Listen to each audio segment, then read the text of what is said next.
discover how 5 ships and 270 men set off to sail around the entire world, and how only 1 ship and 18 gaunt survivors ever made it back.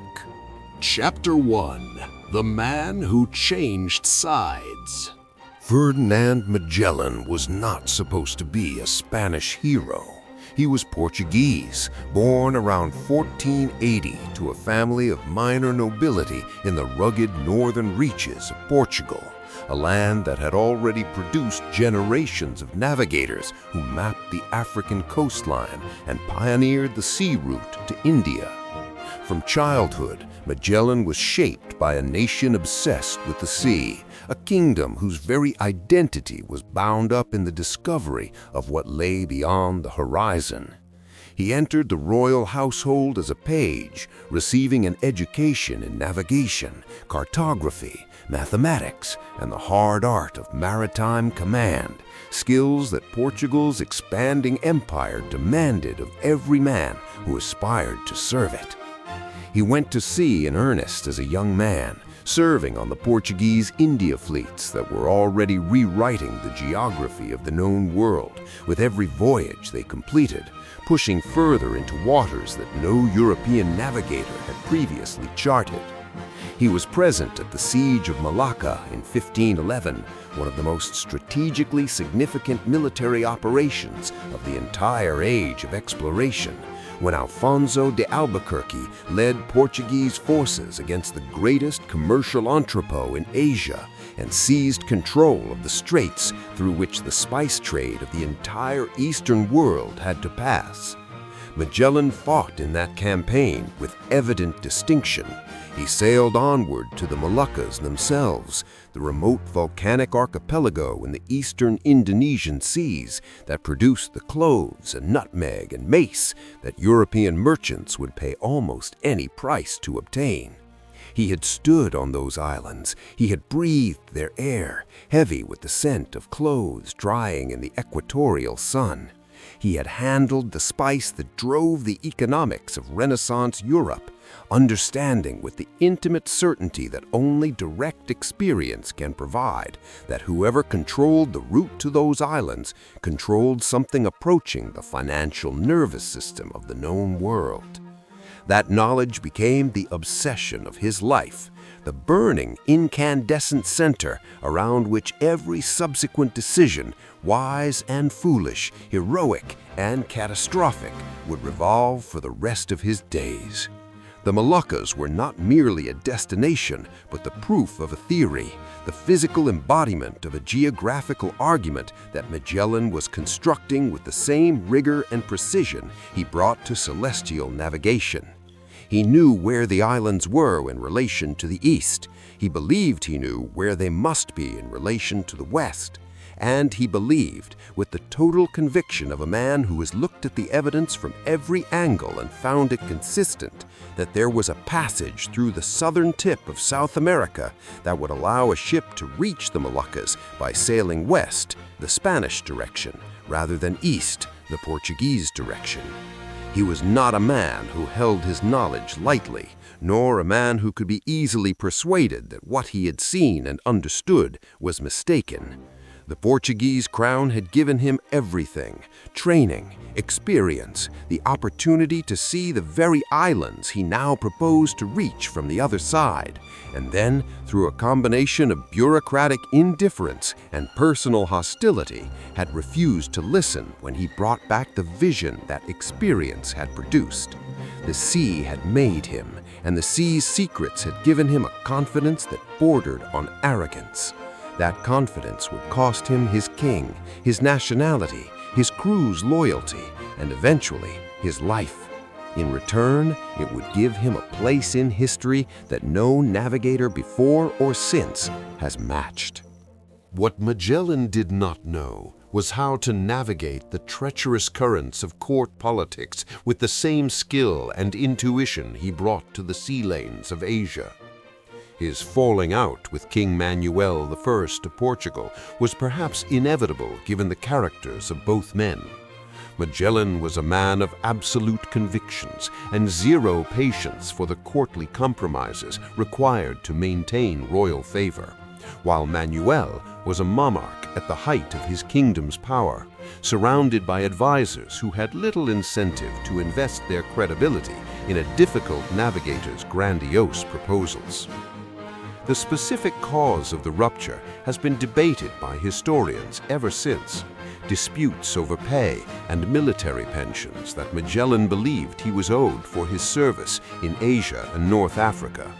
Accusations, possibly false, of unauthorized trading with Moorish merchants during a campaign in Morocco, and the simple collision of a proud navigator's ego with a monarch's indifference. He sought an audience with King Manuel to present his proposal for the westward route. He was turned away. He sought it again and was turned away again. The king's indifference was not simply a rejection of a business proposal, but a judgment on Magellan's worth as a navigator, a servant of the crown, and a man. That judgment he could not accept. When it became clear that Portugal would not fund his vision, he made the most consequential decision of his life. He renounced his Portuguese citizenship and walked across the border into Spain, carrying with him his charts, his celestial navigation instruments, his accumulated knowledge of the sea lanes of Asia, and the burning ambition that Manuel had been foolish enough to reject. It was an extraordinary audacity in an age when national loyalty was not merely a legal matter, but a question of personal honor and identity. In Lisbon's eyes, Magellan was now a traitor, a man who had taken Portugal's most sensitive navigational knowledge and offered it to the competition. The Portuguese crown did not take his defection lightly. Portuguese agents were dispatched to Seville with instructions to obstruct, delay, discredit, and, if possible, abort the expedition that Magellan was assembling under Spanish sponsorship. They recruited sailors away from his ships with promises of better pay elsewhere. They spread rumors through the waterfront taverns and merchants' counting houses about the Portuguese turncoat who claimed to know a passage that had never been charted and that most serious navigators believed did not exist. They lobbied Spanish officials to have the expedition cancelled on the grounds that it violated the Treaty of Tordesillas and would provoke a war with Portugal that Spain could not afford. Magellan countered all of this with the same focused intensity he brought to every other obstacle, not by charm or diplomacy, which were not his gifts, but by the sheer quality of his geographical argument and the relentlessness of his preparation. The argument was difficult to dismiss even for men who wanted to dismiss it, and the preparations were meticulous enough to demonstrate that this was not the fantasy of a bitter exile, but the disciplined plan of a navigator who had thought through every aspect of what he was proposing. By the time the fleet was ready, the Portuguese had done everything they could to stop him. They had failed. He was going. The network of Portuguese intelligence gathering that surrounded Magellan's preparations in Seville was sophisticated and persistent, reflecting the enormous commercial stakes involved. Portugal had spent nearly a century and enormous resources building its monopoly on the eastern spice route. The prospect of Spain finding a western route that circumvented that monopoly entirely was an existential commercial threat, and the Portuguese crown responded accordingly. The fact that their efforts failed, that Magellan's fleet sailed despite everything they did to prevent it, speaks to the quality of his preparation and the genuine persuasiveness of his geographical argument. King Charles I of Spain, the young Habsburg who would become Holy Roman Emperor Charles V, was 20 years old when Magellan arrived in Seville in 1517, and he was hungry for glory in the way that only very young men who have just inherited enormous kingdoms can be.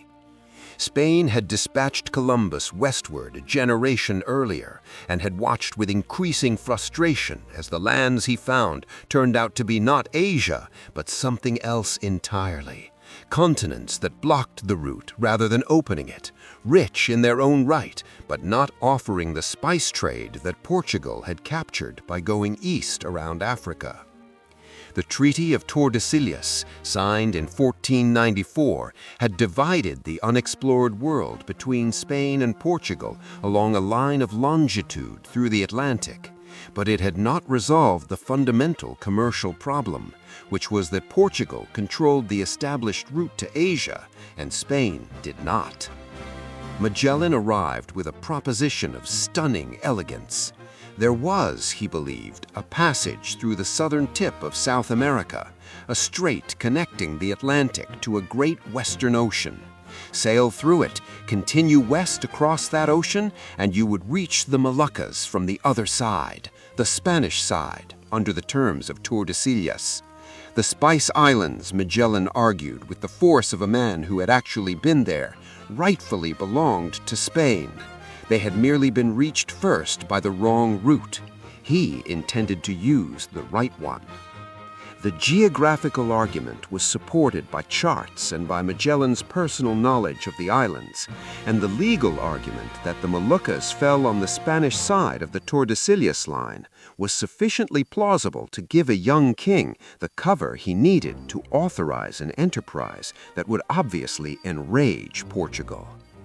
Charles approved the expedition in March 1518, granting Magellan the title of Captain General and the authority to command a fleet of 5 ships.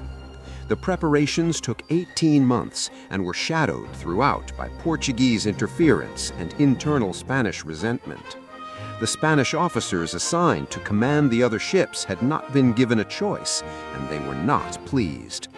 Juan de Cartagena, the fleet's inspector general and the direct representative of the Spanish crown, regarded himself as the expedition's real commander and Magellan as a subordinate, a misunderstanding that Magellan would correct with iron efficiency the moment it was tested at sea.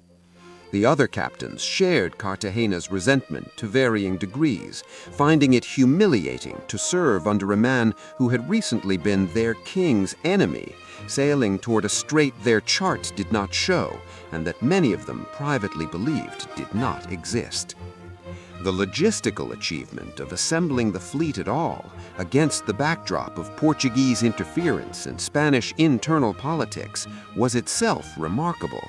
By the time the fleet was ready to sail in September 1519, the authority that held it together was not trust or shared conviction, but the threat of consequences from a captain general who had already demonstrated that he did not respond well to being crossed. Europe watched, skeptical and astonished in roughly equal measure, as 5 old ships and 270 men pointed their bows toward the Atlantic and the unknown. The irony of Magellan's situation, a Portuguese navigator building a Spanish fleet to challenge Portuguese commercial supremacy, was not lost on anyone involved. He was working against the kingdom that had trained him, using knowledge that Portugal had spent decades accumulating, in the service of a rival crown that was not entirely sure he was not still working for Lisbon. The suspicion that Magellan might be a Portuguese agent sent to lead the Spanish fleet into disaster would follow him across 2 oceans and nearly cost him his command at San Julián. That he overcame it, as he overcame everything else, is a testament to the quality of his navigation and the force of his will. What drove Magellan was not greed alone, though the commercial logic of the spice trade was certainly present in the calculations of everyone aboard. It was something older and stranger and more dangerous than the desire for profit. The navigator's deepest hunger, the absolute need to know, to see with one's own eyes, to place one's own body at the point where theory meets reality. He had sailed to the Moluccas on the Portuguese route, approaching from the west through the Indian Ocean, running east from the Malacca Strait through the Indonesian archipelago to those volcanic islands that smelled of cloves in the morning and fire at night. He had stood on those islands and looked out to the east across the open Pacific and known, with the intimate certainty of a man who has been to both ends of a long road, that somewhere in that direction lay the lands that Spain was beginning to map from the other side. He wanted to complete the circuit, to draw with his own passage the line that connected east and west into one continuous, comprehensible globe, to be the first human being to traverse the entire circumference of the earth, not by accumulating separate journeys, but by making one unbroken voyage that went all the way around. This was an ambition so far beyond the commercial or even the political that it belongs to a different category of human aspiration entirely. The desire to understand the world by experiencing its totality, to answer the question of the Earth's shape and size not with mathematics or philosophy, but with rope and timber and the suffering of one's own body. The profit was the mechanism that made the expedition financially possible. The understanding was the real goal. And this distinction between Magellan the navigator-philosopher and the purely commercial navigators who surrounded him was precisely what made him capable of sustaining the voyage through conditions they could not have endured. When the food ran out in the Pacific and the men were eating leather and sawdust and rats, and the ocean stretched ahead with no visible end and no rational basis for optimism, it was not the prospect of spice profits that kept Magellan at his course. It was the certainty, the bone-deep, incorruptible, experience-grounded certainty of a man who had stood on the Moluccas and understood what the globe implied, that the route was real and he was the man who would prove it.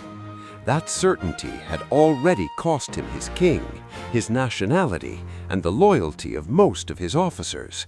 It would eventually cost him his life on a beach in the Philippines in circumstances that had nothing to do with geography and everything to do with the pride of a man who had never learned to walk away from a challenge.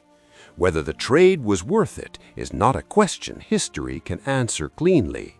It is absolutely certain that given the chance to choose again, he would not have chosen differently.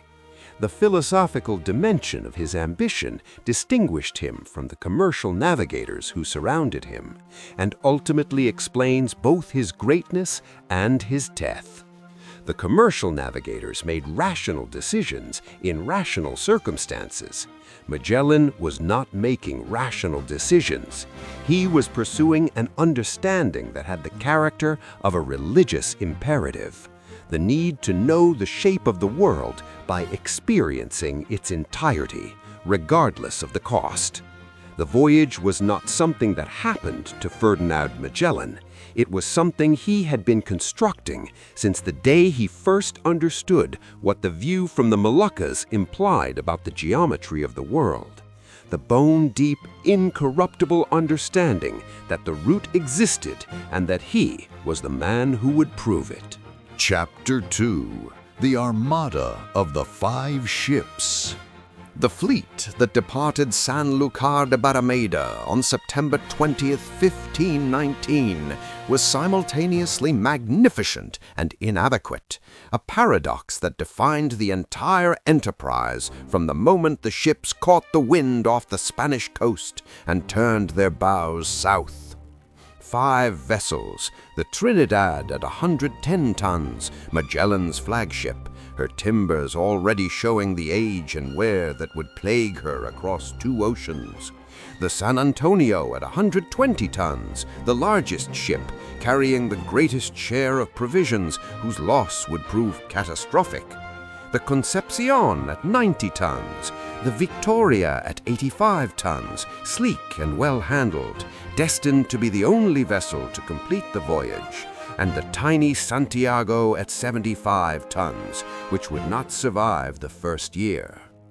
They were loaded with provisions for 2 years: biscuit, salt pork, salt fish, olive oil, wine, vinegar, dried beans, along with trade goods, cloth, mirrors, fish hooks, bells, knives, combs, and the small manufactured items that Portuguese and Spanish navigators had learned to exchange for the local products of Africa and Asia.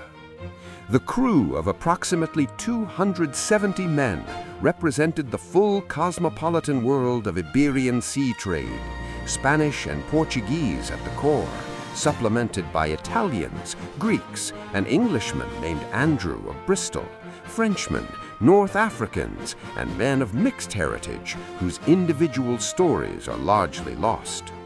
Among them was Antonio Pigafetta, a young Italian nobleman who had obtained from King Charles a letter of permission to sail as an observer, a man with no rank and no assigned duties, driven by a Renaissance intellectual's hunger for extraordinary experience.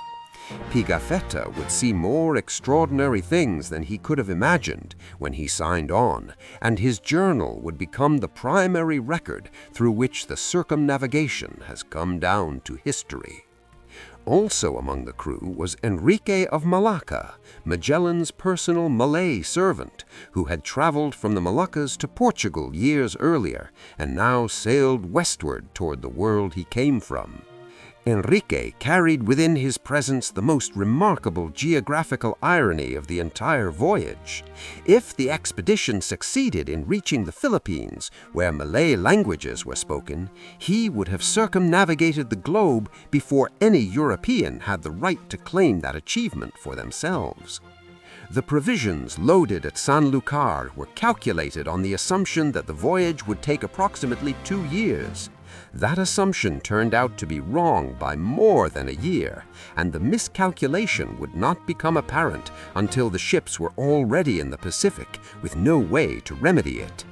But in September 1519, as the fleet caught the wind and the harbor fell astern, the miscalculation was invisible. What was visible was 5 ships and 270 men, and the open Atlantic, and the edge of everything the human race had ever mapped. The age of exploration had been building toward this moment for a century, from Bartolomeo Diaz rounding the Cape of Good Hope in 1488, from Vasco da Gama reaching Calicut in 1498, from Columbus blundering into the Americas in 1492. Now 5 battered ships were pointing west toward the horizon, and the question of whether the world was truly round was about to be answered not by argument, but by experience. Every member of that crew carried within them a story that the voyage would transform beyond recognition. Some through death on the Pacific, some through survival and the permanent alteration that such survival produces, some through the particular horror of having endured things that had no adequate frame of reference in the world they had left behind when they sailed from Sanlúcar. The tensions aboard the fleet were visible from the very first day at sea, running in every direction simultaneously, between nationalities, between officers, between men who had chosen this voyage and men who had been assigned to it against their preferences. Magellan's appointment as Captain General had infuriated the Spanish officers who commanded the other ships. Juan de Cartagena, the fleet's Inspector General and the representative of the Spanish Crown, challenged Magellan's authority almost immediately after departure, deliberately omitting the required formal salutation during the first fleet roll call, a calculated insult visible to every man on every ship in the fleet. In the hierarchy of maritime command, the daily salutation between ships was a formal acknowledgement of authority, as laden with meaning as a military salute. Withholding it was an act of insubordination as deliberate as anything Cartagena had ever done. Magellan's response was immediate. He had Cartagena arrested and confined under guard on the Trinidad. The message to the rest of the fleet was clear. Among the crew were men whose significance to the story exceeded their formal positions. Antonio Pigafetta, The Italian observer, with his notebooks and his insatiable curiosity, moved through the ships collecting observations about everything: the weather, the stars, the peoples they encountered, the foods they ate and could not eat, the deaths of his companions. His prose was not a sailor's log of positions and weather conditions. It was a humanist's attempt to comprehend and transmit an experience of such scope and intensity that ordinary narrative categories were barely adequate to contain it. He was witness to the greatest voyage in human history, and he knew it, and he wrote accordingly, with the flat, precise, honest intelligence of a man who understood that the events around him needed no embellishment to be extraordinary. The Atlantic crossing offered a brief and deceptive calm after the early turbulence of command. The fleet called at the Canary Islands to take on fresh provisions, then struck southwest across the open ocean on the northeast trade winds, following the diagonal arc that Columbus had pioneered a generation earlier. In December 1519, they made the Brazilian coast near present-day Rio de Janeiro, where they spent 2 weeks refilling water casks, loading fresh fruit and fish, and marveling at the extraordinary abundance of a land that seemed to offer everything the voyage lacked. The Tupi people were hospitable, the food was fresh, the water was clean. Pigafetta wrote of the wonders of Brazil with the gleaming excitement of a man who does not yet know what lies ahead. That this lush, generous coast represents the last real comfort his shipmates will know for many months. From Brazil, they turned south, following the coastline toward the latitudes where the charts thinned out and the blank spaces of the unknown began. The mood aboard was still one of purposeful forward motion, the mutiny not yet crystallized into action, the Pacific not yet a nightmare they had lived through. The layered tensions that had been present since Seville were still beneath the surface, building slowly through weeks of southward sailing toward the cold that would eventually force them to the surface. Every day south was another day further from Spain and deeper into waters that no European chart described with any confidence. Every day south was another day closer to the moment when the expedition would have to become something other than what it had been when it left. Chapter 3: Winter at the End of the World. South of Rio de Janeiro, the coast of South America trends steadily southward, and the world changes in ways that register first on the light, and then in the temperature, and then in something harder to quantify, a quality of desolation that deepens with every degree of latitude and every week of sailing. The lush tropics of Brazil give way to subtropical grasslands, and the grasslands give way to the pampas, and the pampas give way to Patagonia, a landscape of such concentrated bleakness that even experienced navigators, men hardened by years of difficult voyages, found its emptiness oppressive.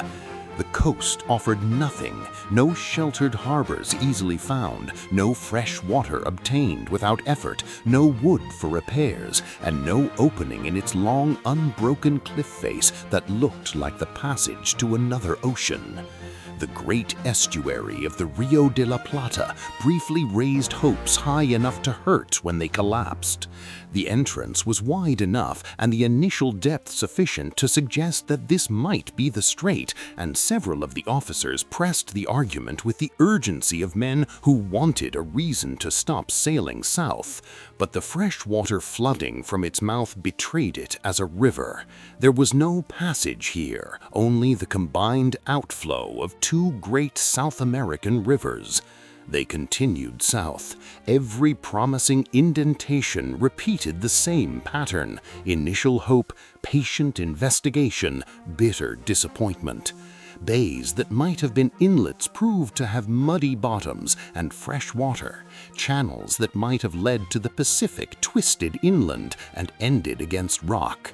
The seasons had reversed from what the sailors knew in their bodies, and the reversal was deeply disorienting. They had left Spain in September, moving toward European autumn, but as they went further south, the southern hemisphere's spring was advancing toward summer. By late February and March 1520, as they approached 49 degrees south, summer was giving way to austral autumn, and the days were shortening again toward the southern winter. The wind off the Patagonian interior was cold and carried ice crystals that whitened the rigging. The water temperature dropped week by week.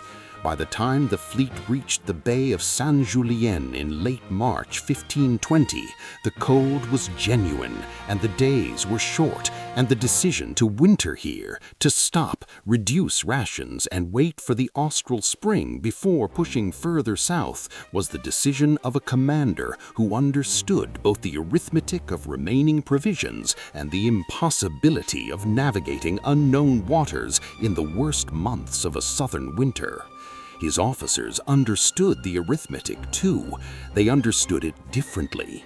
They saw 5 months of cold and hunger on reduced rations in a desolate bay at the end of the world, with no certain knowledge that the passage they were looking for existed at all. They saw a commander who had already arrested one of their number and who showed no signs of being willing to accept any argument that pointed toward turning back. The ingredients of the mutiny that was coming had been present since Seville. The winter at San Julián would bring them to a boil. The 5 months at San Julián represented a crucible in which the expedition was either going to be destroyed or tempered into something capable of completing the voyage. The men who emerged from that winter had been tested beyond anything they had previously experienced, tested by cold and reduced rations and the memory of executions, serving under a commander who had just killed 2 of their officers and marooned 2 more. That they continued south in August with enough discipline and coherence to navigate the strait and attempt the Pacific is, in retrospect, one of the most remarkable collective human achievements of the age of exploration.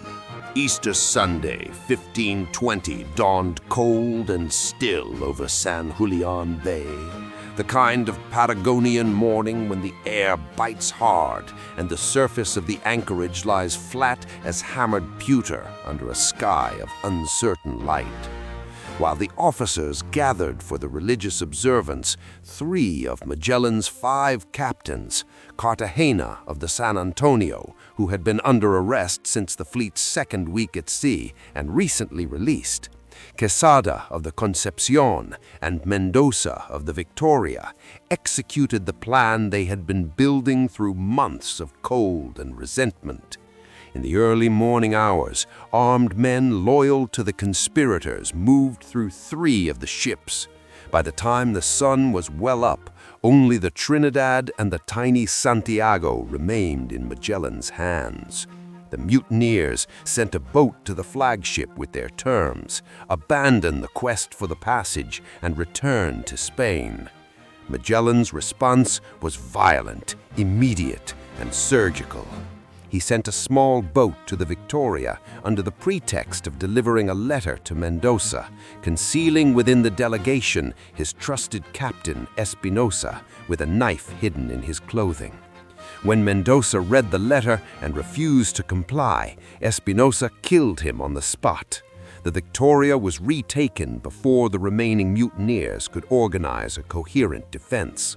Magellan then positioned his ships to block the bay's only exit, anchoring the Trinidad and the recaptured Victoria in the channel, so that the San Antonio and the Concepcion had no route of escape without running down 2 of their own fleet's guns. Quesada, trapped in the San Antonio with no viable option, attempted a breakout during the night and was captured when his crew refused to fire on the flagship. He was tried on the Trinidad's deck, convicted of mutiny, and sentenced to death. Magellan had him beheaded by his own servant, a man who had himself been condemned for minor crimes and was offered a pardon in exchange for his willingness to serve as executioner. The heads of the executed mutineers were mounted on poles driven into the Patagonian shore, visible to every man on every ship in the bay. The message was unmistakable. This voyage continues under this commander, and the next man who objects will join the display on the beach. Cartagena and a conspiring priest were marooned on the shore when the fleet finally departed, execution by legal indirection, leaving 2 men to die of exposure in a land that offered them nothing, while maintaining the fiction that they had been shown mercy rather than condemned. 40 other men implicated in the conspiracy were pardoned. Magellan needed every hand he had. Among those pardoned was a Basque navigator named Juan Sebastián Elcano, who would one day bring the only surviving ship home to Spain. The suppression of the Easter Mutiny at San Julián was the moment that determined whether the circumnavigation would happen at all. Had Magellan hesitated, had he negotiated, compromised, allowed the mutineers to set terms, the fleet would have turned back to Spain, and the strait would not have been found on this expedition, and the Pacific would not have been crossed on this voyage. The 1,082 days were set in motion not by the ships departing Sanlúcar, but by Magellan's knife-wielding officer climbing into a boat for the Victoria on an Easter morning in Patagonia. The violence of that moment and the absolute authority it established was the prerequisite for everything that followed. The line between command and survival had never been more starkly drawn, and every man in the fleet understood precisely where it ran. The winter months at San Julián gave the expedition one more serious trial before it could resume its southward journey. The Santiago, the smallest of the 5 original ships, a nimble little vessel that had survived the Atlantic crossing and the political crisis of the Easter Mutiny, was dispatched southward on a reconnaissance mission to scout conditions ahead.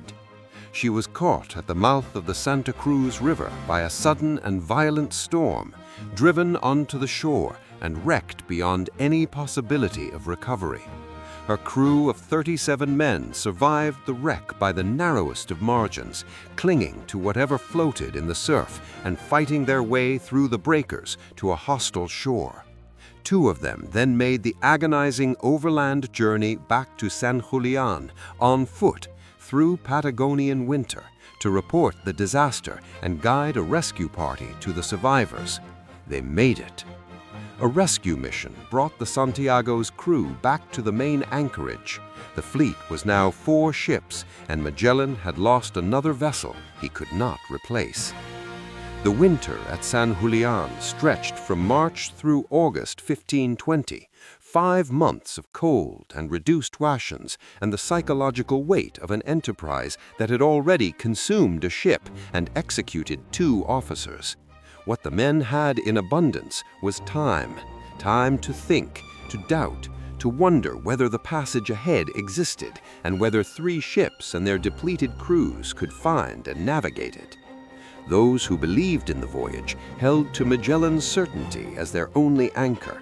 Those who doubted had plenty of evidence for their doubts. It was during this winter that Pigafetta recorded the expedition's most vivid encounters with the indigenous Tehuelche people of Patagonia, tall, powerfully built men and women whose physical presence impressed itself on the Europeans with particular force. Pigafetta described them as giants of extraordinary size, a description that entered European geographical literature as one of the canonical wonders of the southern world. The reality was more nuanced. The Tehuelche were genuinely larger in average stature than the typical European of the period, their bodies shaped by the physical demands of nomadic hunting life in a cold climate, but they were not mythological giants. Magellan captured 2 of them by luring them aboard with gifts and then restraining them once they were off balance, intending to bring them back to Spain as living evidence of the wonders he had encountered. Both died during the subsequent voyage. The encounter was representative of the relationship the Magellan expedition maintained with every people it met. Genuine wonder combined with the unexamined assumption that the marvels of the world existed to be collected and carried home by any European navigator with a king's commission. The winter ended in August 1520, and the 4 remaining ships resumed their southward journey with the grim efficiency of men who had exhausted their reserves of doubt and had nothing left but the momentum of the enterprise itself. Behind them, San Julián Bay settled back into its Patagonian silence, indifferent to the drama of empires and ambitions that had briefly animated its cold gray waters. Ahead lay the unknown coast and the unknown passage and the unknown ocean beyond it, and the only compass adequate to navigate what was coming was the absolute conviction of a single man that the world was round and traversable, and that he was going to prove it in the most direct way possible. Chapter 4: The Strait at the End of the Earth. On August 24, 1520, the 4 remaining ships weighed anchor in San Julián Bay and turned south again, leaving behind the poles where the executed mutineers' heads had bleached through the long winter months, a monument to the iron calculus of command that had held the expedition together through its worst crisis.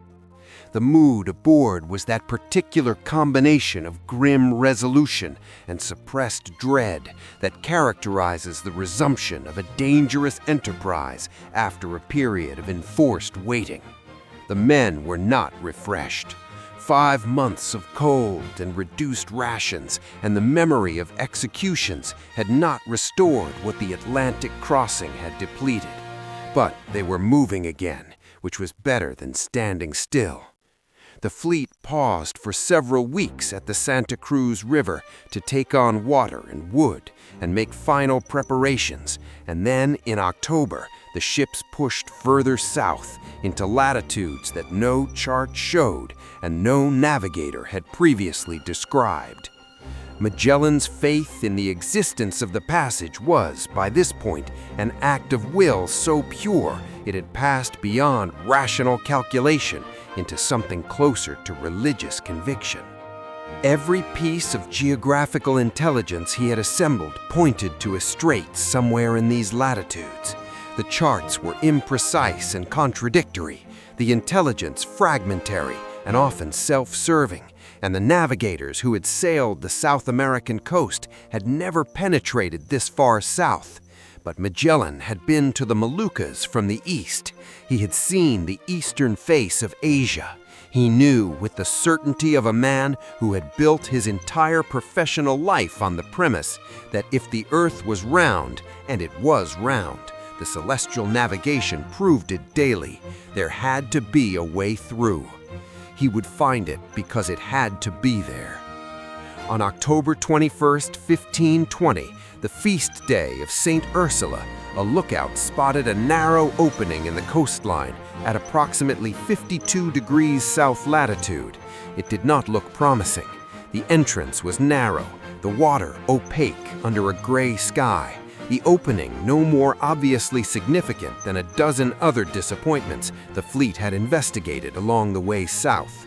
Magellan sent the San Antonio and the Concepcion ahead to investigate, while the Trinidad and Victoria waited outside. The 2 ships disappeared into the opening. Days passed. The men waiting outside cycled through hope and apprehension.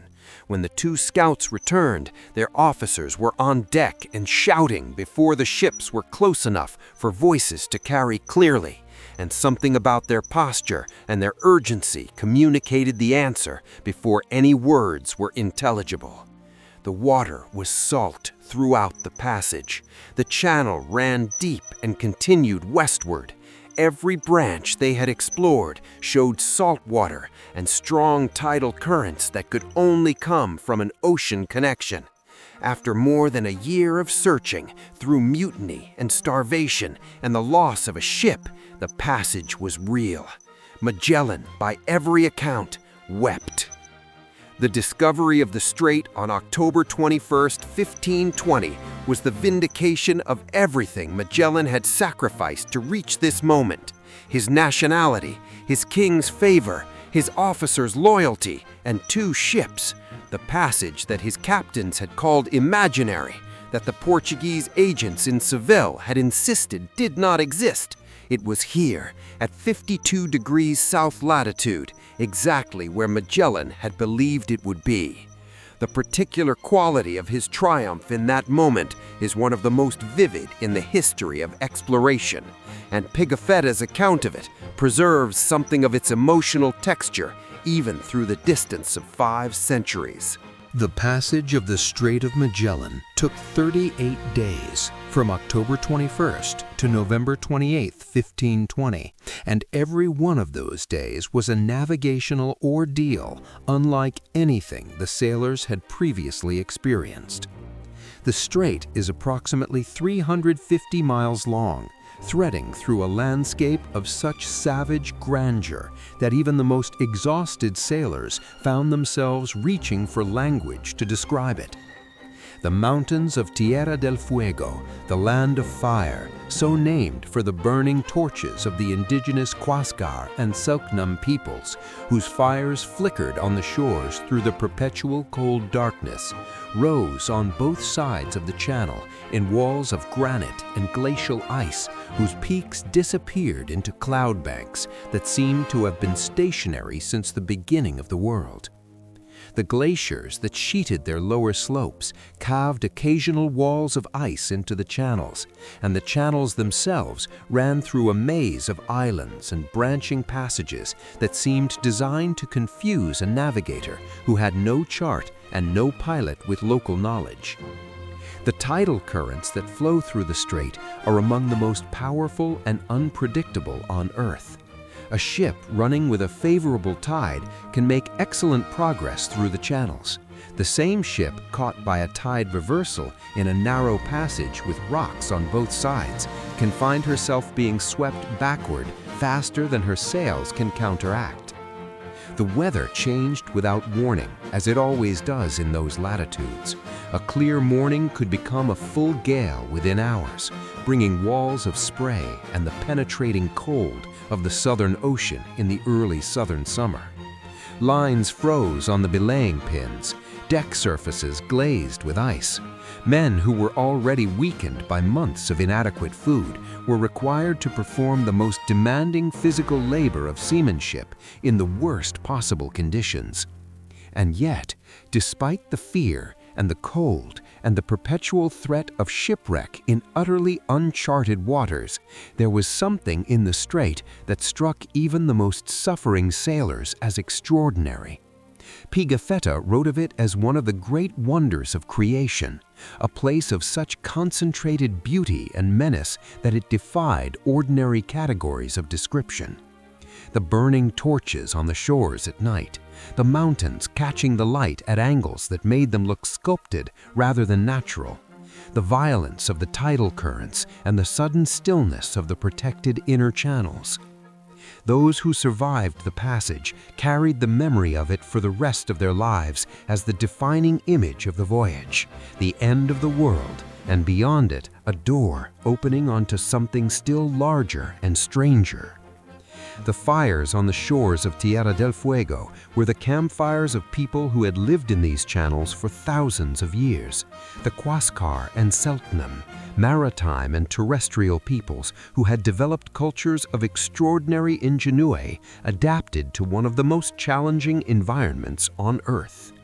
The Huascar in particular were master canoeists who navigated these same channels in bark canoes, fishing and hunting in waters that were trying to kill the Spanish ships. Their descendants still live in the region today. The passage of the Strait of Magellan in 38 days through uncharted channels in a leaking fleet with inadequate provisions, in weather that made no concessions to the state of the ships or the exhaustion of their crews, was itself one of the signal navigational achievements of the age of exploration, before a single mile of the Pacific had been attempted. During the passage through the strait, the expedition suffered a wound from which its provisions would never fully recover. The San Antonio, the largest ship, carrying the greatest share of the remaining food stores, commanded by Esteban Gomez, a Portuguese navigator who had been consistently and vocally hostile to Magellan's entire strategic vision, vanished while exploring one of the strait's branching channels. She did not sink. She turned around in the channel and sailed directly back to Spain, arriving at Seville in May 1521, bearing a false report that Magellan had been killed, a lie presumably calculated to preempt accusations of desertion by presenting Gomez as the senior surviving officer of a command that had ended in catastrophe. Gomez had proposed to the Spanish crown before Magellan's appointment an alternative route to Asia via the northwest coast of North America. He had been overruled and placed under a commander he despised. When the opportunity arose to escape and potentially destroy Magellan's reputation in the process, he took it without apparent hesitation. The desertion was a catastrophe at multiple levels. The immediate and practical level was the most devastating. The 3 remaining ships had just lost their largest provision store at the precise moment they were about to enter an ocean whose dimensions no European had any accurate conception of. Magellan's charts showed a Pacific of manageable width. The actual Pacific is 11,000 miles wide. The loss of the San Antonio's provisions meant the expedition would enter that ocean with roughly half the food it needed to cross even a correctly estimated Pacific. At a deeper level, Gomez's departure demonstrated that even after the brutal suppression of the Easter Mutiny, a captain with a full ship and a willing crew could simply leave, and no one could stop him. Magellan had no real choice but to continue. Turning back meant failure and the questions he could not answer about the deaths, the abandoned men, the ships lost. Continuing meant facing an unknown ocean with inadequate stores, but it also meant the possibility of the Moluccas, of everything he had given his life to reaching. On November 28, 1520, the Trinidad, the Concepcion, and the Victoria emerged from the western mouth of the strait into a sea that lay flat and still and bright under a southern summer sky. The contrast with the violence of the strait's weather was almost supernatural. Magellan named the ocean the Mar Pacifico, the peaceful sea. It was the most bitterly ironic act of naming in the entire history of exploration, and he would not live long enough to appreciate the irony. The naming of the Pacific on November 28, 1520, is one of those moments in history where the irony is so complete that it seems almost deliberate. The ocean was not peaceful. It would kill 19 of the men who were at that moment sailing into it with inadequate provisions. But on that particular day, after 38 days of threading through the violent channels of the strait, the still, bright water beyond the western mouth must have felt to exhausted sailors who had expected more violence like something approaching peace. The 3 ships that emerged from the strait's western mouth on November 28, 1520, were a stripped-down version of what had left Sanlúcar de Barrameda 14 months earlier, reduced in number, depleted in provisions, stripped of every officer who had argued for turning back. What remained was the irreducible core of the enterprise, Magellan's conviction, and the 3 hulls of wood that carried it westward into an ocean that had never been seen by European eyes. Chapter 5, Hell Without Fire, the Pacific. The Pacific crossing was the most terrible, sustained ordeal in the history of maritime exploration. 98 days of continuous open ocean sailing across a body of water so vast that the human mind, even now, struggles to hold its dimensions. Magellan turned the 3 ships northwest after clearing the strait, driven by a geographical conviction that was correct in its direction, but catastrophically wrong in its scale. His maps, the best available to a European navigator in 1520, incorporating the most current Portuguese and Spanish geographical intelligence, showed a Pacific of roughly the same width as the Atlantic. The actual Pacific is approximately 11,000 miles wide, wider than the entire globe had previously been estimated to be by the most sophisticated cartographers in Europe. The Spice Islands were not weeks away, they were months away. months of sailing across water that offered, along the latitude band the trade winds imposed on the ship's course, virtually no islands capable of providing fresh food. The provisions that remained after the San Antonio's desertion deteriorated with a speed that would have been alarming even if the crossing had been proceeding as Magellan expected.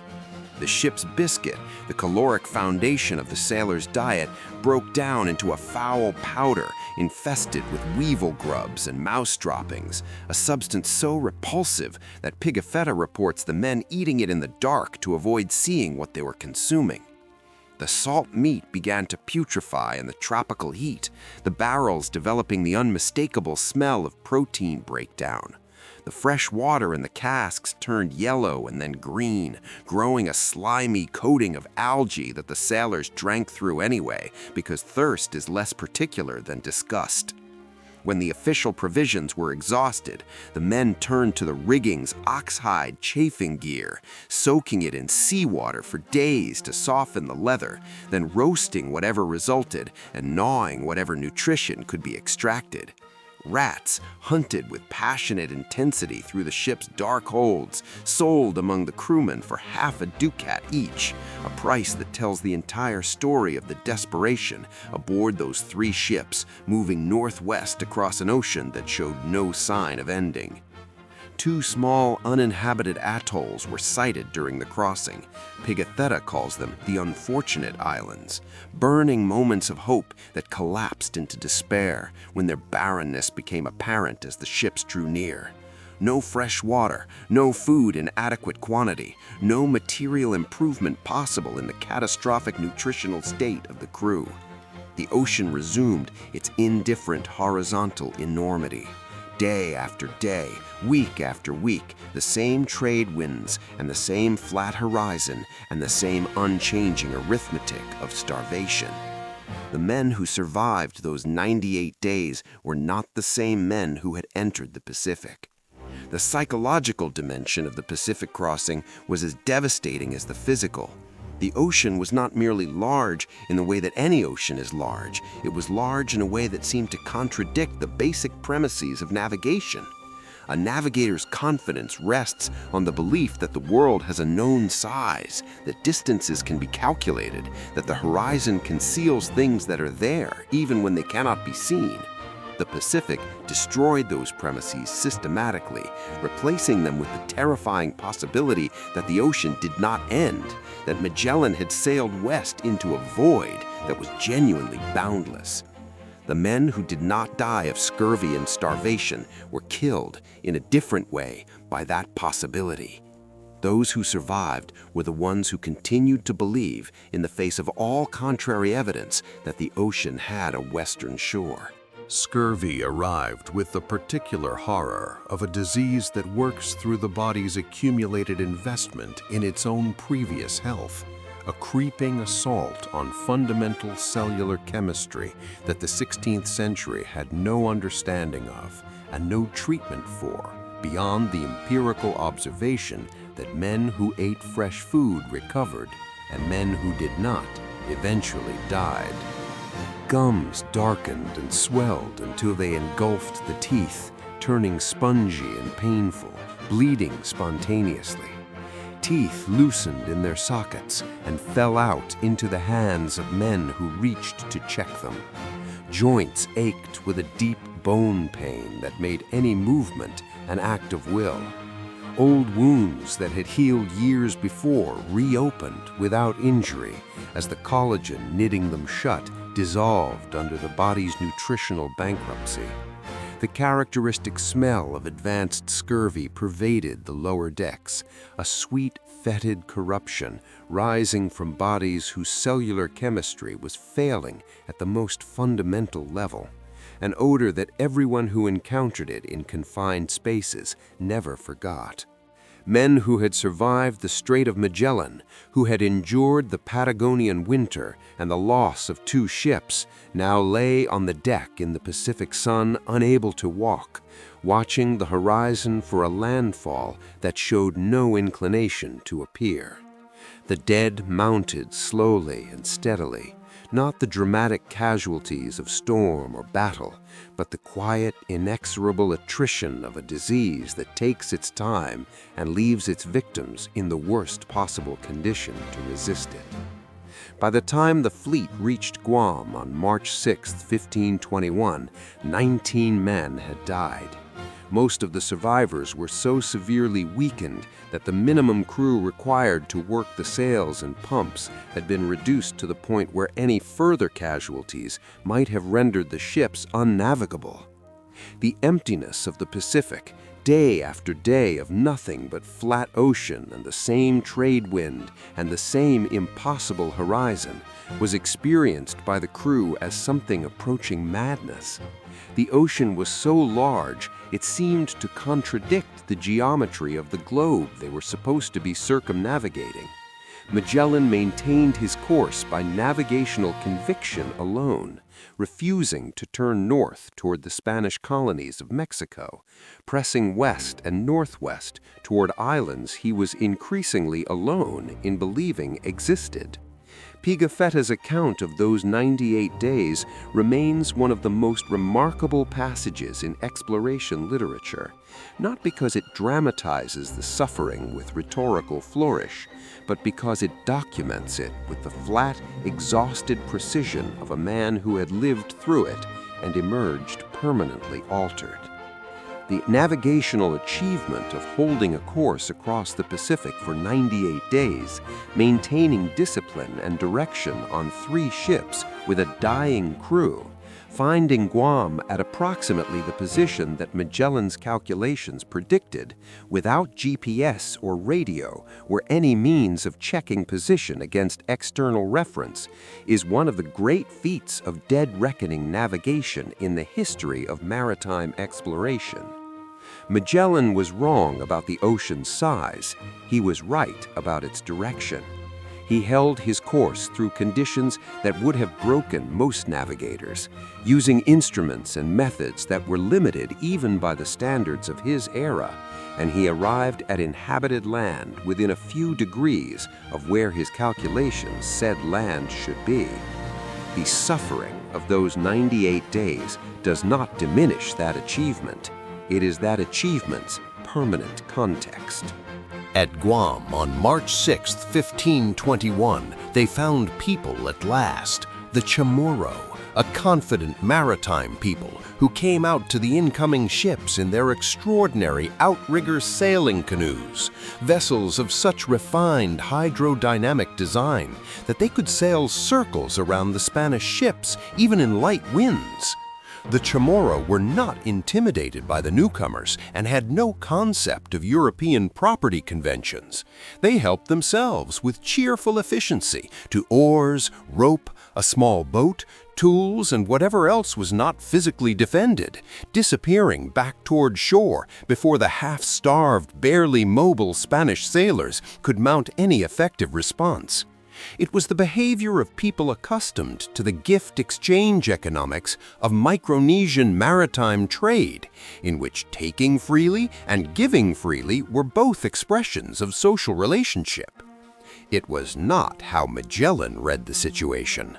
Magellan had maintained the expedition through 98 days of Pacific horror, through some combination of navigational genius and a discipline that had already executed 2 officers and marooned 2 more.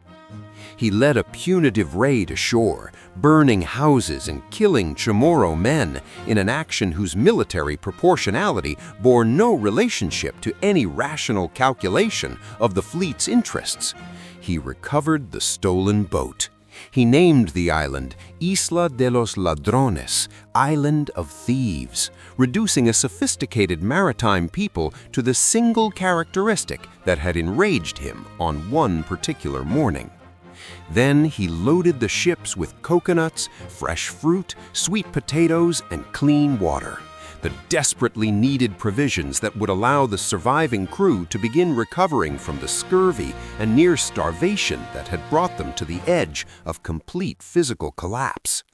The recovery was dramatic and swift, as vitamin C recoveries always are in people who have been severely deficient for months.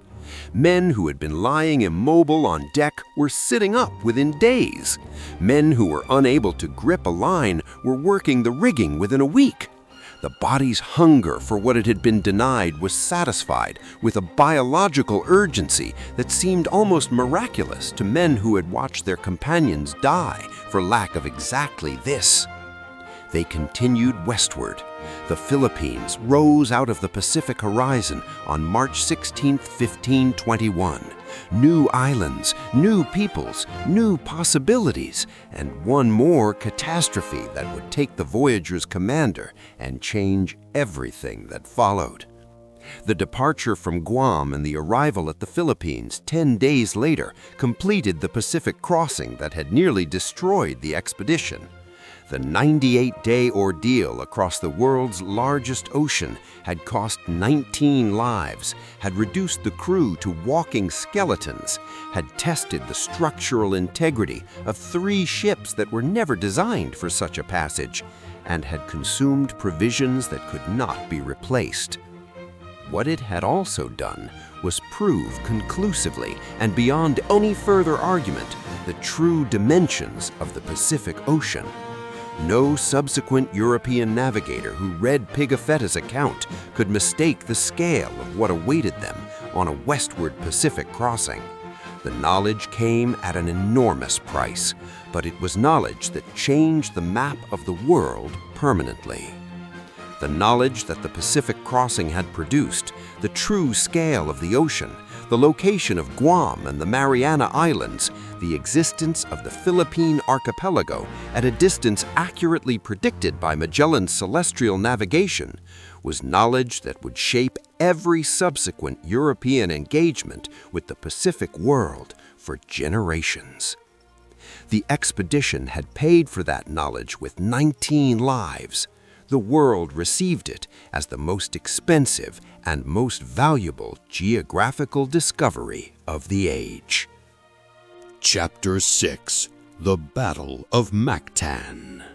On March 16, 1521, the fleet reached the Philippines, islands previously unknown to Europeans, which Magellan named San Lazaro for the saint's feast day of their arrival, and which would prove to be the place where everything built over months of suffering and determination would be simultaneously completed and destroyed.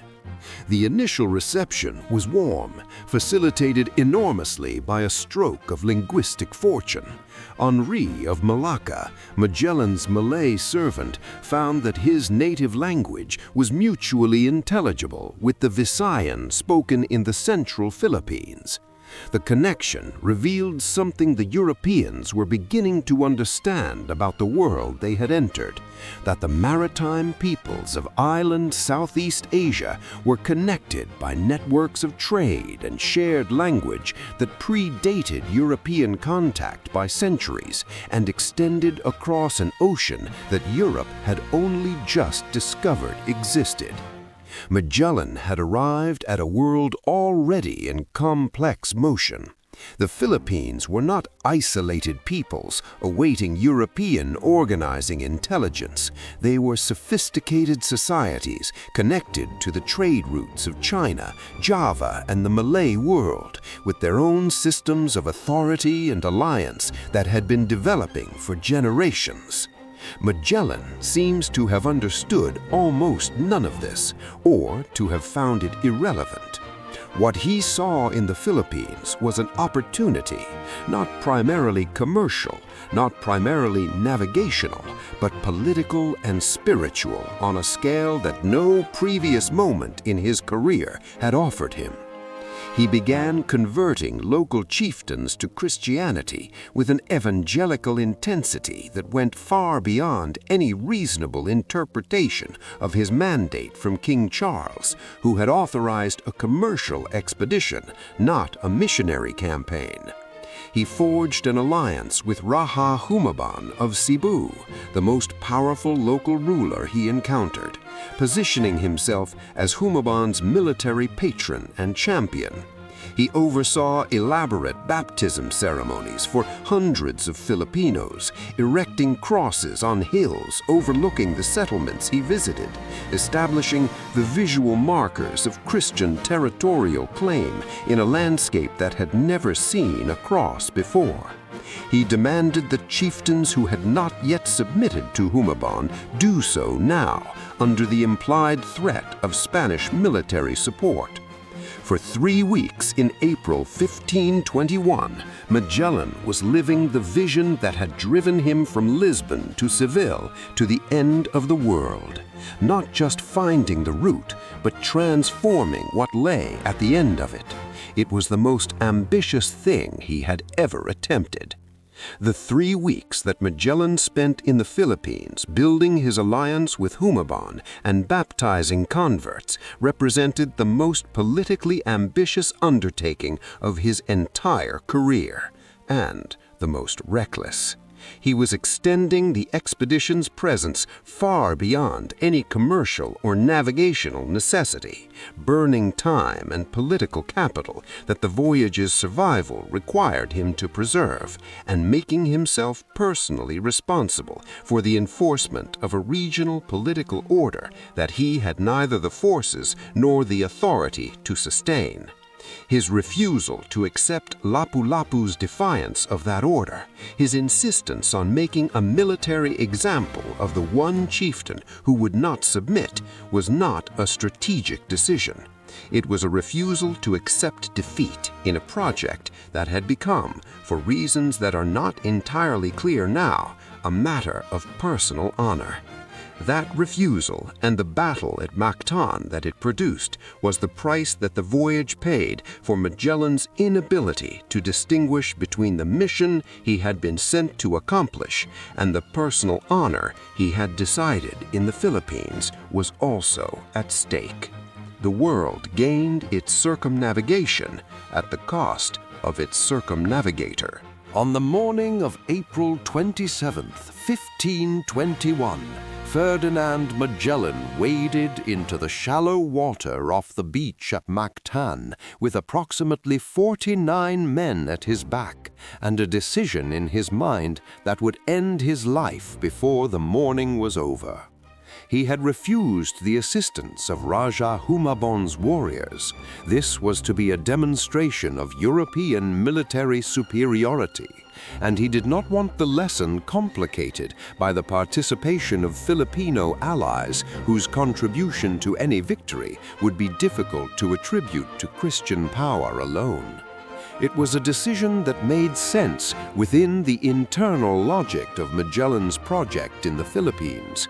It made no sense as military planning. Datu Lapu-Lapu had refused Magellan's demands for submission to Humabon's authority and the Spanish crown. His position was independent of Humabon, and he had given the Spanish no reason to believe he found their god or their king impressive. He had watched the armored Europeans move through the archipelago for 3 weeks, making alliances and baptizing converts, and he had concluded that whatever they represented, he was not required to respect it. His assessment of the military situation was more accurate than Magellan's. He had prepared his warriors carefully, briefing them on the limitations of European armor. The body was protected, but the legs and feet were not, and on the tactical advantages of the coral reef flat that separated the beach from the deeper water where the Spanish boats were forced to stop. His men would fight at the waterline, where the Spanish would be wading through knee-deep water over uneven coral, slow and unsteady, unable to charge or retreat quickly. He had perhaps 1,500 warriors. Magellan had 49. The battle lasted perhaps an hour. The Spanish firearms were difficult to reload in knee-deep water against men who kept their distance and used ranged weapons to harass from beyond effective response range. When Magellan was struck in the leg by a poisoned arrow early in the engagement, his mobility was immediately and critically compromised. A man with a wounded leg wading through knee-deep water over coral cannot fight effectively or fall back. His companions formed a defensive circle around him and fought with everything they had, but the numbers were impossible, and the terrain belonged entirely to the defenders. Pigafetta watched from a boat offshore, unable to intervene, recording in his journal what he witnessed with the controlled grief of a man writing about the death of someone he had followed to the ends of the earth. Magellan fell face forward in the shallows, struck by multiple spears and blades, overwhelmed by the weight of numbers in water so shallow that a child could stand in it. Lapu-Lapu refused all offers to ransom the body. The greatest navigator of his age lay on a Filipino beach within sight of his ships, killed by a political confrontation that the expedition could have survived entirely by sailing away from it. He was 40 years old, approximately. He had proved the world was round by sailing around it, and he had died for pride. The death of Magellan at Mactan on April 27, 1521, was the defining tragedy of the circumnavigation, not because it ended the voyage, which continued for another 16 months and was ultimately completed, but because it was so unnecessary. The expedition did not need Mactan. Lapu-Lapu's refusal to submit posed no threat to the ships or to the mission. Magellan's decision to force the confrontation was not strategic, but personal, a refusal to accept that there was a situation in which his authority could be successfully defied. That refusal cost him his life. The world had gained its circumnavigation, but it had lost the man without whom the circumnavigation would never have been attempted. Chapter 7. Survival Without a Captain. The expedition's survival in the weeks following Magellan's death on Mactan Beach was far from certain, and the speed with which the command structure dissolved demonstrated how completely that structure had depended on a single man's force of personality. Magellan had held the voyage together through 2 years of mounting catastrophe: the Easter Mutiny, the 98-day Pacific crossing, the loss of ships and officers, through a combination of navigational genius and brutal discipline, and the unshakable conviction that the destination justified every cost. Without him, the expedition had the route, but not the navigator, the ships, but not the commander, the mission, but not the man who had defined what the mission meant. Command passed to Duarte Barbosa and João Cherán, competent sailors who were entirely unsuited to the situation they inherited. They could navigate and manage a ship under normal conditions. What they could not do was navigate the extraordinarily complex political environment of the Philippine archipelago with 3 battered ships and a crew traumatized by the death of their captain general. They did not survive long enough to discover whether they might have grown into the role. Raja Humabon, whose alliance with the expedition had been built entirely around his personal relationship with Magellan, had apparently concluded within days of Mactan that Spanish military power was neither irresistible nor indispensable to his regional ambitions. He invited the Spanish officers to a farewell banquet on shore, framed as a gesture of honor to the fallen Captain General's memory. 27 men attended. None came back. The massacre at Cebu in early May 1521 eliminated in a single evening nearly the entire surviving officer class of the expedition. The men who had come through 2 oceans and a Pacific crossing and the loss of their commander were cut down at a feast table by an ally who had calculated that his interests no longer aligned with theirs. From Humabon's perspective, it was a rational decision made by a ruler managing a local political landscape that had been disrupted by the expedition's presence. From the perspective of the survivors aboard the fleet, who heard sounds from the direction of the banquet that left no room for optimism, it was simply another catastrophe in a voyage that had been defined by catastrophe from the beginning. They cut their anchor cables and fled into the darkness, leaving their dead behind. 3 ships, not enough men to sail 3 ships properly. The decision to burn the Concepcion, to deliberately destroy one of the fleet's remaining vessels because there were not enough sailors left alive to work her, was made within weeks of Cebu. 2 ships continued south toward the Moluccas and the cargo that was supposed to justify everything. The burning of the Concepcion was the most visceral symbol of how completely the expedition had been transformed by the Cebu massacre. A fleet that had set out with 5 ships now had 2. A crew that had numbered 270 now had fewer than 120. A command structure built, however painfully, around a single navigator's vision now had no clear center at all. What remained was the mission itself, stripped of the human infrastructure that had given it direction. The need to reach the Moluccas, load the clothes, and find some route home that did not involve dying in the waters of an archipelago that had already demonstrated with brutal clarity how little it needed from them. They reached Tidor in the Moluccas on November 8, 1521, 6 months after the massacre at Cebu, after an erratic passage through the Philippine archipelago and the Indonesian islands under a succession of commanders whose authority none of them had sought.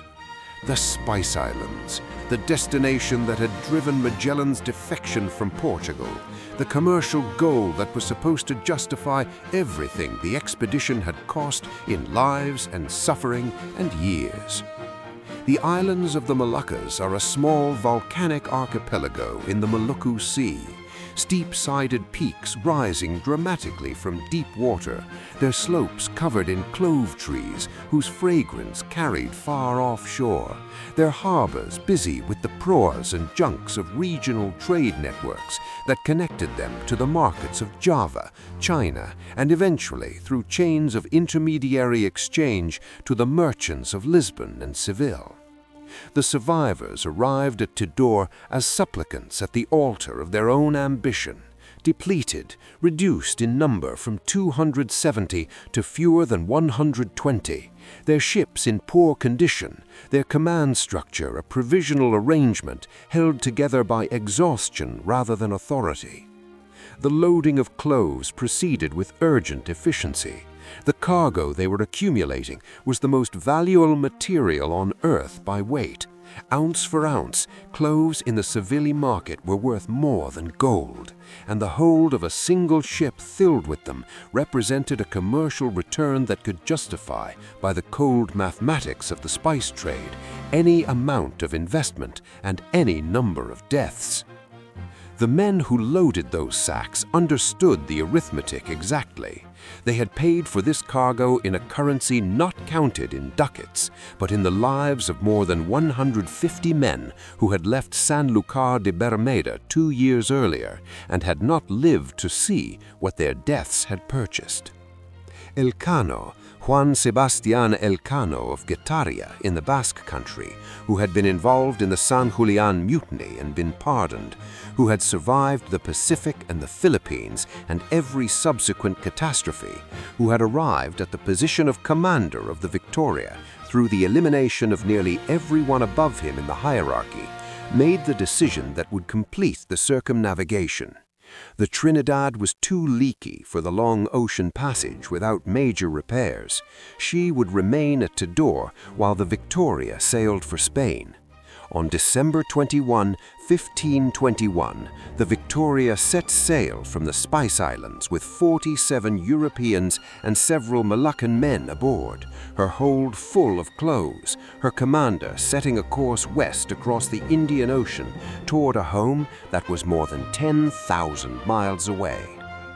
The Trinidad's subsequent fate was the final act of the expedition's catastrophic attrition. Captured by a Portuguese fleet after her repairs were completed, her crew imprisoned and most of them dying in the Moluccas or on the long road back to Europe, she represented the last installment of the cost the voyage had been accumulating since it left Sanlúcar de Barrameda. A handful of her crew eventually made it back to Spain, years later, as ghosts of an expedition that had already been celebrated and mourned.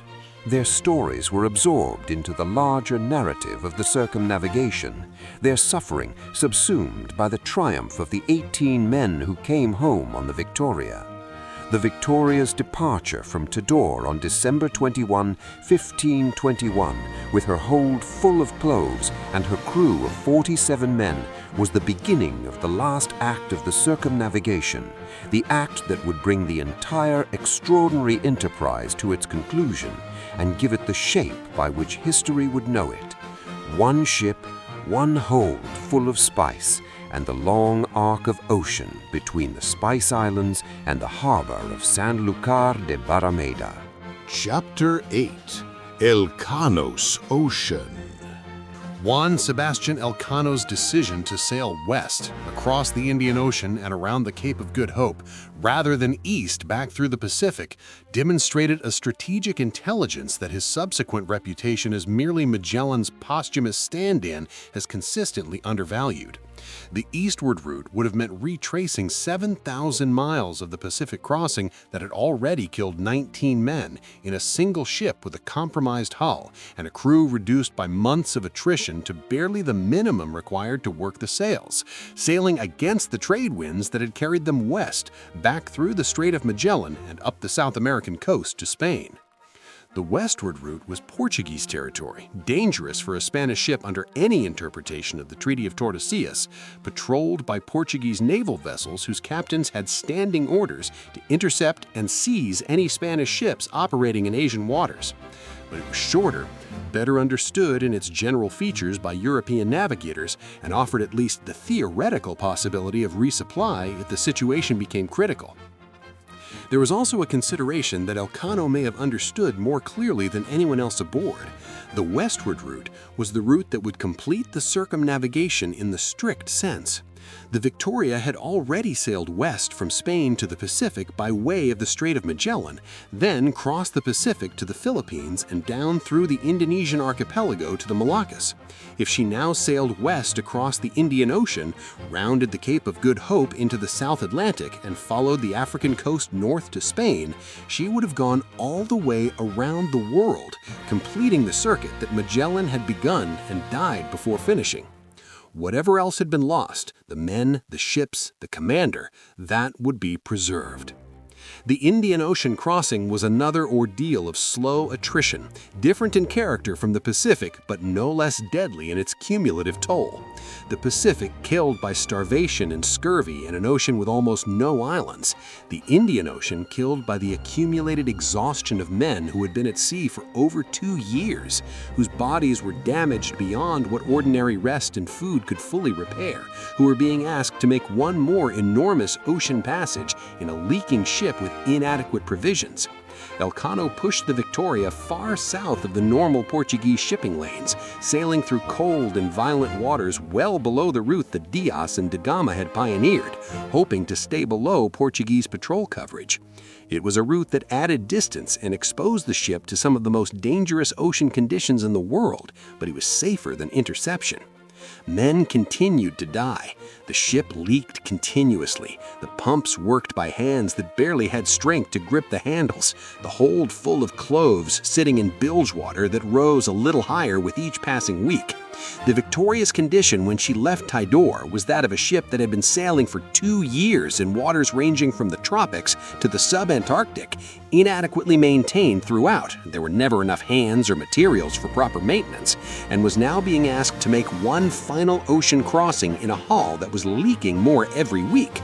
That she made it is a testament to the quality of her original construction, the desperation of her crew's maintenance efforts, and the navigational intelligence of a Basque commander who understood exactly what he had and pushed it to its absolute limit without quite destroying it. The margin between success and failure on the Indian Ocean crossing was measured in weeks, possibly in days.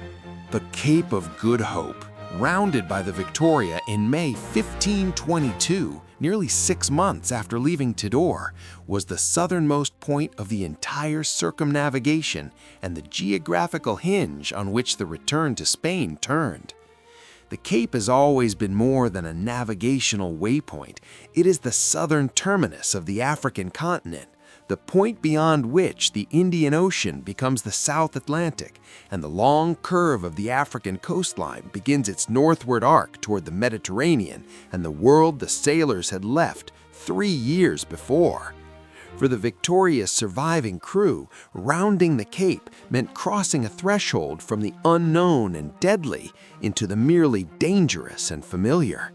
The Atlantic was a known ocean, charted and sailed. Beyond the Cape lay the possibility of Spain, of home, of the end of a voyage that had already gone a year past the point where any rational calculation suggested it should have continued. But the Indian Ocean passage had cost them dearly. The Victoria arrived off the Cape in a condition that would have been considered a crisis at any earlier point in the voyage, her leaking from multiple places along her keel, her rigging spliced and respliced until the lines were shorter and weaker than they should have been, her crew reduced to perhaps 20 men capable of working at all. Those 20 were maintaining the ship on the absolute minimum of effort, working the pumps in rotation, handling the sails as best they could, sleeping in shifts on deck. They were men who had been at sea for nearly 3 years, and they looked it. Their faces showed what had been done to them, not the faces of men returning from adventure, but the faces of men who had survived something that had no adequate name. By the time the Victoria reached the Cape Verde Islands in July 1522, desperately seeking provisions and fresh water, Elcano faced a choice that had no good answer. He sent 13 men ashore with trade goods to buy food. The Portuguese governor recognized the Victoria, a Spanish ship in Portuguese waters carrying a cargo of cloves from the Moluccas was not something one saw every day, and had the 13 men arrested. Elcano weighed anchor and fled without them. Waiting would have meant losing the ship and the cargo and everything the voyage had purchased. He abandoned 13 of his own crewmen on a Portuguese island in the Atlantic and ran north toward Spain with whatever he had left. On September 6, 1522, 1,082 days after leaving Sanlúcar de Barrameda, the Victoria anchored in the same harbor she had departed from. 18 European survivors came ashore, along with 3 Moluccan men. The people on the quay who had known them before the departure did not immediately recognize them. They had been around the world and back, and the world had marked them accordingly. The 13 men abandoned in the Cape Verde Islands were eventually released by the Portuguese after the Victoria's safe arrival in Spain was confirmed. The diplomatic situation between the two crowns precluded holding them indefinitely.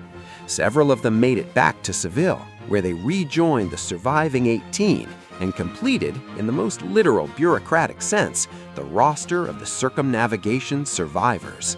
Their stories were absorbed into the larger account, their abandonment by Elcano understood as the necessary arithmetic of a commander who could not afford to wait and could not afford to lose the ship. Whether Elcano's decision was right is a question that those 13 men probably answered differently than the historians who have vindicated it. Chapter 9. What They Brought Home. The reception in Spain was a mixture of triumph and disbelief in proportions that perhaps accurately reflected the difficulty of comprehending what the 18 survivors had actually done, an achievement so far outside the range of prior human experience that even people who had been waiting for news of the expedition found themselves struggling to hold the full scope of it in mind at once. Charles V received Elcano and the survivors with honors due to men who had done the impossible. Elcano was granted a coat of arms bearing a globe encircled by the Latin motto, Primus circumdedistis me, you were the first to circumnavigate me. The phrase whose elegant simplicity contained within it the entire story of 1,082 days of suffering and determination and death. The cloves in the victorious hold were carried to the Seville spice market and sold for a sum that covered the entire cost of the expedition and returned a profit to the investors. A transaction of cold arithmetic applied to 3 years of human catastrophe, all the death, all the suffering, all the years of ordeal, and the books balanced. The commercial rationale was vindicated. The survivors themselves were gaunt, aged beyond their years, physically marked by 3 years of conditions that no body is designed to sustain. Their teeth were damaged by scurvy. Their joints ached from the cumulative toll of cold and wet and inadequate nutrition. Their faces showed what had been done to them, not the faces of men who had returned from adventure, but the faces of men who had survived something that had no adequate name in any language available to them. People in Seville who had known them before the departure looked at them and did not immediately recognize them. The transformation was that complete. They had gone around the world and come back, and coming back was not the same as returning. The world they came back to had been changed by what they carried in their heads, the knowledge that the earth was round and traversable, that the Pacific was enormous beyond any prior imagining, that the Spice Islands could be reached by sailing west, and that knowledge had already begun to alter the shape of European geographical imagination in ways that would take generations to fully work through. Antonio Pigafetta had kept his journal through all of it, through the Patagonian winter and the mutiny in the Pacific and the Philippines and the Indian Ocean, with the discipline of a Renaissance intellectual who understood that he was witnessing something unprecedented. He presented his account to King Charles, to the Pope, and to the rulers of several European states, and the journal passed through multiple manuscript copies before its first printed publication. In each version, in each reader's encounter with Pigafetta's flat, precise, honest prose, the Circumnavigation was confirmed as the most consequential voyage in the history of navigation, not because it was the longest, or the most heroic, or the most deadly, though it was all of those things, but because it was the one that proved, beyond any further argument, the shape and scale of the world. The question of credit, who circumnavigated the globe first, Magellan, who conceived and began the voyage, or Elcano, who completed it, has occupied historians for 5 centuries without reaching a definitive resolution. The most accurate answer is probably that neither man circumnavigated the globe alone. Magellan provided the vision and the navigational conviction and died before the circuit was complete, while Elcano provided the seamanship and the strategic intelligence that brought the only surviving ship home. The circumnavigation was a collective achievement in the deepest sense, collective in its suffering, collective in its cost, collective in the final accounting of what it had accomplished. The consequences of the circumnavigation spread through subsequent history in ways that took generations to fully articulate and centuries to fully resolve. The immediate geopolitical consequence was the Treaty of Saragossa in 1529, which settled the dispute over the Moluccas that the expedition had created. Spain acknowledged Portuguese sovereignty over the Spice Islands in exchange for 350,000 gold ducats from the Portuguese treasury, effectively selling the commercial rights that the circumnavigation had theoretically established.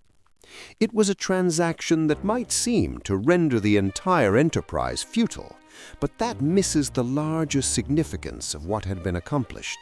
Spain redirected its Pacific ambitions toward the Philippines and the silver-rich Americas, and the commercial infrastructure that grew from that redirection would prove to be worth incomparably more than any possible revenue from the clove trade. The Manila galleon trade, which began in 1565 and continued without interruption until 1815, 2.5 centuries, was the most direct commercial descendant of Magellan's westward route. Galleons carried silver Mexico from Acapulco to Manila and returned loaded with Chinese silk, porcelain, and spice that was transshipped across Mexico and down the Atlantic to the markets of Spain and Europe. This was a trade that knitted together the economies of 3 continents in a circuit of exchange that would not have been conceptually possible without the knowledge that the Pacific could be crossed in a single voyage. The true dimensions of the Pacific, revealed by the 98-day crossing to be incomprehensibly vaster than any prior map had suggested, rewrote the understanding of the Earth's geography in a way that all subsequent exploration only refined. Every navigator who sailed into the Pacific after Magellan did so knowing, in a way that no navigator before him had known, what they were getting into. The scale of the commitment, the length of the crossing, the provisions required, the patience demanded. The philosophical consequences were more diffuse and in some ways more profound.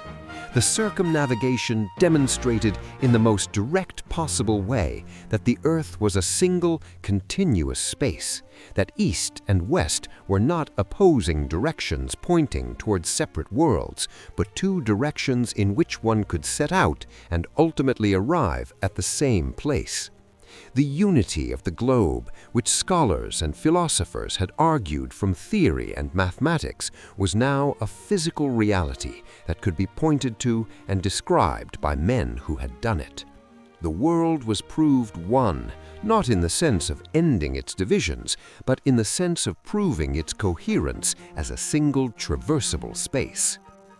The question of the Moluccas' longitude, whether the islands fell on the Spanish or the Portuguese side of the Tordesillas line, was never definitively settled by astronomical observation because the technology for precisely determining longitude at sea did not exist until the 18th century.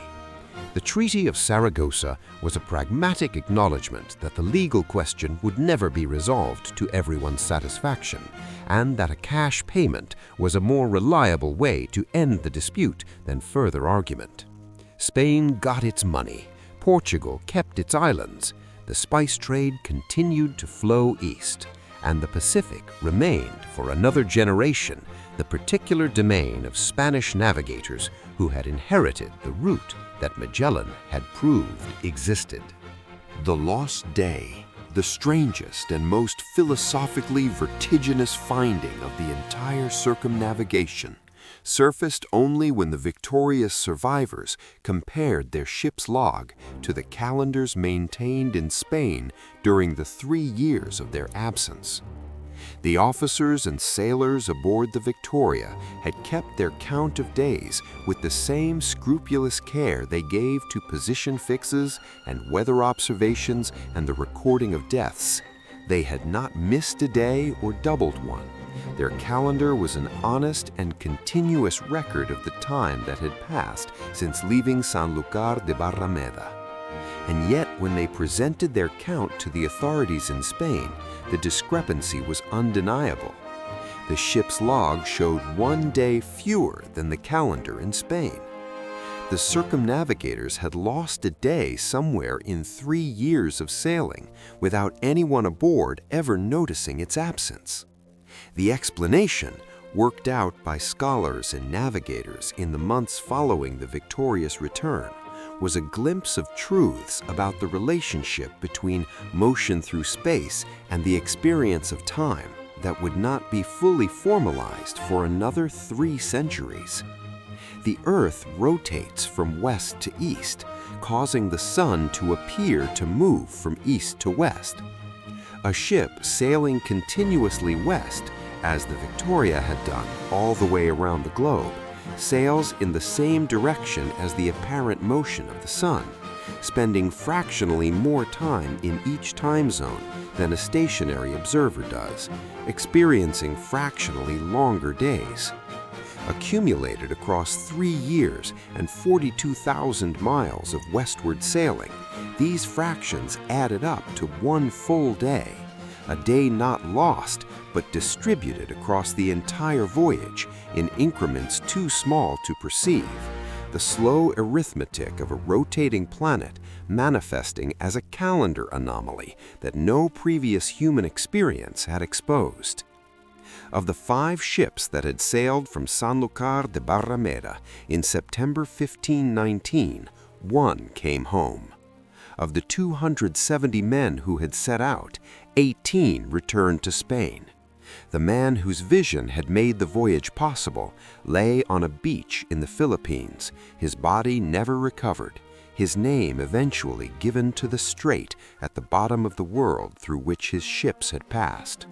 He was approximately 40 years old when Lapu-Lapu's warriors killed him in the shallows of Mactan Bay. A man who had changed his nationality, crossed 2 oceans, discovered a 3rd, proved the existence of a passage that his king had doubted, and found a world vaster than anyone had known existed, all in service of a conviction that had been forming since he first stood on the shores of the Moluccas and looked east across the Pacific and understood what the view implied. The man whose seamanship brought the circumnavigation home died on a subsequent Pacific expedition in 1526, the ocean he had helped discover claiming him in the end.